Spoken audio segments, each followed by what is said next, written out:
Pumakitang gilas si Kevin Kiambao ka na rin sa bando, may pinakain pa ng alikabok si KQ.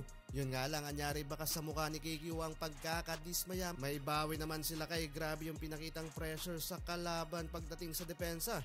Ang pagbabalik ng Air Bando sa KBL, pati head coach natuwa sa ginagawa ni Nalakay. Anyang Jung Kwanjang Red Booster versus Sonos kay Gunner Renza Bando versus Kevin Kiambao. Hindi lang ito mga idol ang unang beses na magkakalaban ang dalawa dahil minsan na silang nagkasagupa sa pre-season ng KBL. At eto nga, regular season mga idol, well opening ng frame Jung Kwanjang Red Booster hitting the first bucket of the game mula sa tres ng kanilang local player. Pero agad nakakasagot dyan mga idol ang fellow import ni KQ, former NBA player na si Nathan Knight.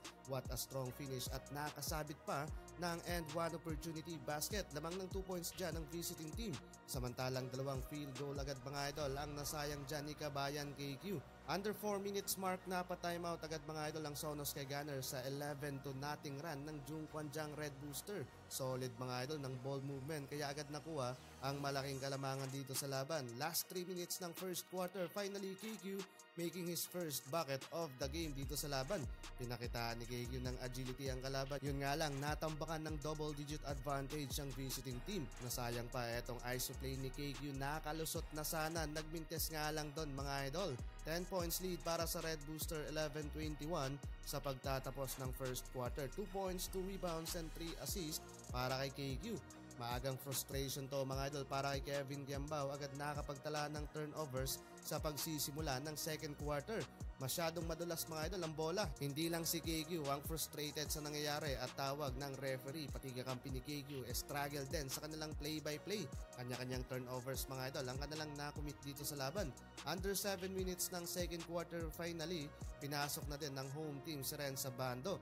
Grabing sipag agad mga idol ang pinakita nila kay. So much pressure to para sa mga outside shooter ng Sonos kay Gunner. Pin down kung pin down ng 3-pointer. Nagbintes nga lang mga idol ang unang attempt nila kay sa 3-pointer. Though maalat din sila kay sa opensa, nagbabawi naman mga idol sa depensa. Back-to-back rebounds para kay Renza Bando. Kahit ang Koreanong announcer sa live stream napapawaw mga idol sa ginagawa nila kay.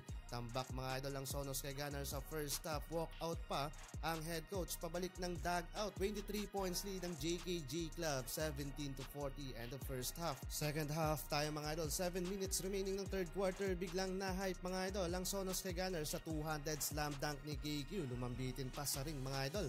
Nakakapag-run na dito mga idol ang visiting team. From 23 points, biggest lead ng JKG Club, baba sa 17 points ang inahabol ni KQ. Masama naman mga idol ang tingin rin sa Bando sa player na ito. Dating nakaalitan niya ni Lakay sa past season. Sa transition, Lakay hitting wing 3-pointer sa harap mga idol ni KQ at nakasabit pa ng foul. Hindi makapaniwala doon mga idol ang home crowd. Last quarter tayo mga idol, pisikala na ang nagiging laban at mahaba-haba pa ang hahabulin dito ni Kevin Kiambao. Hirap na maibaba sa single digit ang kalamangan. Kabilaan na dito ang emosyon ng Koreanang fans sa laban. Pinagtatrash talk pa mga idol si KQ ng Amerikanong import ng JKG Club. Tambak mga idol, unang panalo naman ni Renza Bando sa regular season.